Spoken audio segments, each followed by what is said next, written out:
ئەمڕۆ هەشتمین ڤیستیڤاڵی ڕۆژی ڕەواندز بەڕێوەچوو کە تیایدا چەندین چالاکی کلتوری و هونەری ئەنجامدران.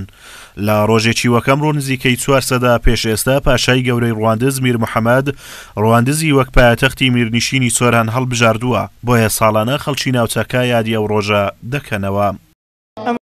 فستیوالی ڕۆژی ڕەواندز کە لەژێر دروشمی بەرگری یەکگرتن سەربەخۆیی لە شارە خنجیلانەکەی ڕەواندز ئەنجام دەدرێتن.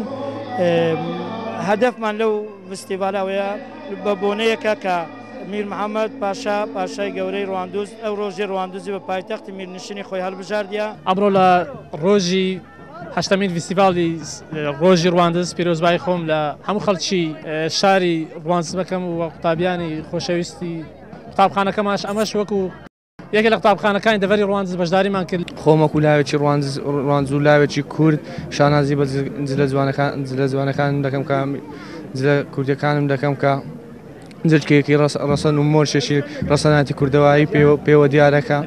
بۆی ئەمڕۆ خۆم ئامادەم کردووە بە ئامادە بوومە و شانازی بە جلە کوردە دەکەم.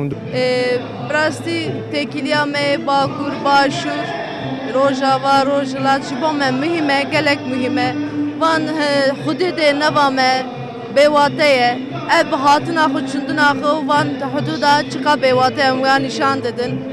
Rojên ûsan da rojhilata navî dikele her perçe Kurdistanê agir dike. Aliyê Bakur jî şer heye hûn jî tê bêzanin. Birastî ji her dönemê bêtir daha zêdetir yekîtî têkilî îtifaq lazim e Kurda.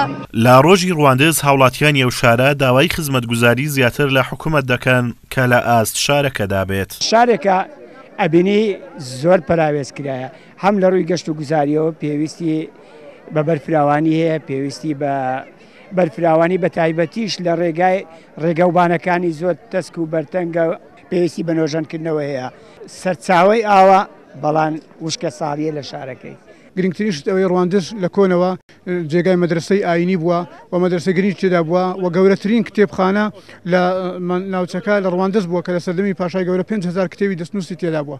ماڵە ئەسەف تاکو ئێستاکە نەتوانراوە کۆلیجێک لە ڕەواندزدان بە دانیشتوانی شاری ڕەواندز ئێمە داواکارین لە حکوومەتی هەرێم و هەرێمی کوردستان چیتە ڕەواندز بچووک نەکرێتەوە لە ڕۆژێکی وەکو ئەمڕۆ کە دەیچارە لە فستیڤاڵی ڕۆژی ڕەواندز. بەڕاستی خەریکە ڕەواندز ئەو شکۆمەندەی کە جاران هەیبوو ئێستا خەریکە بەرەبەرە بچووک ئەکرێتەوە. 400 ساڵ لەمەوبەر میر محەممەد میری سۆران ناسراو بە پاشای گەورە ڕەواندزی وەک پایتەختی میرنشینی خۆی ناساند، بۆیە ساڵانە لەم ڕۆژەدا بەم بۆنێوە ڤیستیڤاڵ دەکرێتەوە.